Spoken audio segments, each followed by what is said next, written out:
અમેરિકામાં પાસપોર્ટ માટે અરજી કરતી વખતે સ્ત્રી, પુરુષ કે ટ્રાન્સજેન્ડર એમ 3 વિકલ્પો મળતા હતા.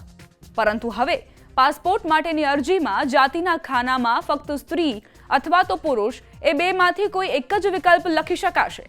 ટ્રાન્સજેન્ડરની છૂટછાટ ખુદ અમેરિકન સુપ્રીમ કોર્ટે રદ કરી છે. અમેરિકી સુપ્રીમ કોર્ટે ગુરુવારે રાષ્ટ્રપતિ ડોનાલ્ડ ટ્રમ્પના વહીવટી તંત્રને મોટી રાહત આપી છે. કોર્ટે ટ્રમ્પ તંત્રની એ નીતિને લાગુ કરવાની મંજૂરી આપી દીધી છે, જેમાં પાસપોર્ટ અરજીમાં વ્યક્તિ પોતાની પસંદગી પ્રમાણે જાતિ લખી શકશે નહીં. આ નિર્ણયને ટ્રમ્પ વહીવટી તંત્ર તરફથી ટ્રાન્સજેન્ડર અમેરિકનોના અધિકારો પર વધુ એક કડક પ્રહાર તરીકે જોવામાં આવી રહ્યો છે. ન્યૂઝ એજન્સી રોયટર્સના અહેવાલ મુજબ સુપ્રીમ કોર્ટે અમેરિકી ન્યાય વિભાગની એ વિનંતીને મંજૂર કરી છે. વાત જાણે એમ છે કે અમેરિકી ન્યાય વિભાગે પાસપોર્ટ અરજીમાં અરજીકર્તાને સ્ત્રી, પુરુષ કે ટ્રાન્સજેન્ડરમાંથી જાતિ પસંદગી કરવાની છૂટછાટ ખતમ કરી નાખી હતી, જેને લઈને મામલો નીચલી કોર્ટમાં પહોંચ્યો ત્યારે નીચલી કોર્ટે આ નીતિને રદ કરી નાખી હતી. તેના પર રોક લગાવી દીધી હતી.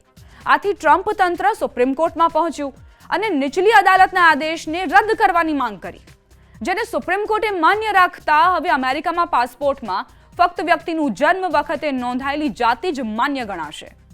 ઉદાહરણ તરીકે સરળતાથી સમજવાનો પ્રયાસ કરીએ તો માની લો કે અમેરિકામાં કોઈ બાળકનો જન્મ થયો છે, જેનું નામ જોન્સન રખાયું છે.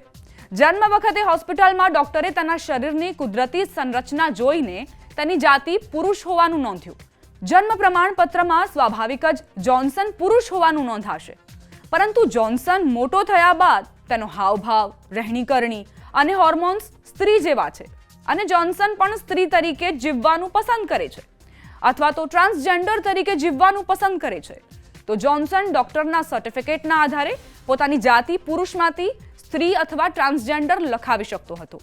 એ માન્ય ગણાતું હતું. પરંતુ હવે આ ચુકાદા બાદ જોન્સન ભલે ડોક્ટરના 7 પ્રમાણપત્ર રજૂ કરે, પાસપોર્ટ અરજીમાં તેની જાતિ પુરુષ જ લખાશે, કારણ કે જન્મ સમયે તેની જાતિ પુરુષ હતી. આ ચુકાદા બાદ 1992થી લાગુ થયેલી પોલિસી બદલાઈ જશે. તે વખતે અમેરિકી વિદેશ મંત્રાલયે મેડિકલ દસ્તાવેજોના આધારે વ્યક્તિને પોતાની જાતિ ઓળખ પ્રમાણ પાસપોર્ટ બનાવવાની છૂટ આપી હતી. અદાલતના નિર્ણયનો 3 લિબરલ જજોએ જાહેરમાં વિરોધ કર્યો છે. રાષ્ટ્રપતિ ટ્રમ્પના આ આદેશ સામે એક કેસ હજુ કોર્ટમાં છે. વિરોધ કરનારાઓનું કહેવું છે કે આ નિર્ણય ટ્રાન્સજેન્ડર અને નોન બાઇનરી લોકોના અધિકારો પર ગંભીર આઘાત છે. પૂર્વ રાષ્ટ્રપતિ જો બાઇડને 2021માં આ નીતિમાં ફેરફાર કરીને તમામ અમેરિકી નાગરિકોને પાસપોર્ટ અરજીમાં પુરુષ, સ્ત્રી અથવા ત્રીજો વિકલ્પ એક્સ એટલે કે નોન બાઇનરી, ઇન્ટરસેક્સ અને જેન્ડર નોન કન્ફર્મિંગ પસંદ કરવાની સ્વતંત્રતા આપી હતી.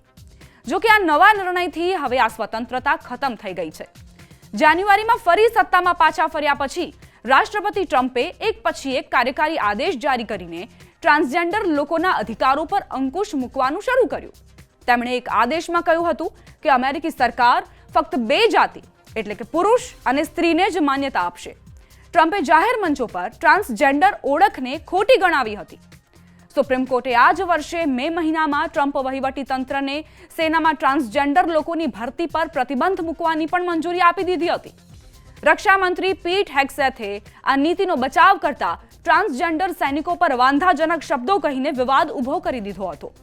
હાલમાં સુપ્રીમ કોર્ટમાં 6-3ની કન્ઝર્વેટિવ બહુમતી છે અને જાન્યુઆરીમાં ટ્રમ્પના પુનઃ આગમન પછી અદાલત મોટાભાગના કેસોમાં તેમના વહીવટી તંત્રની તરફેણમાં જ નિર્ણયો આપી રહી છે.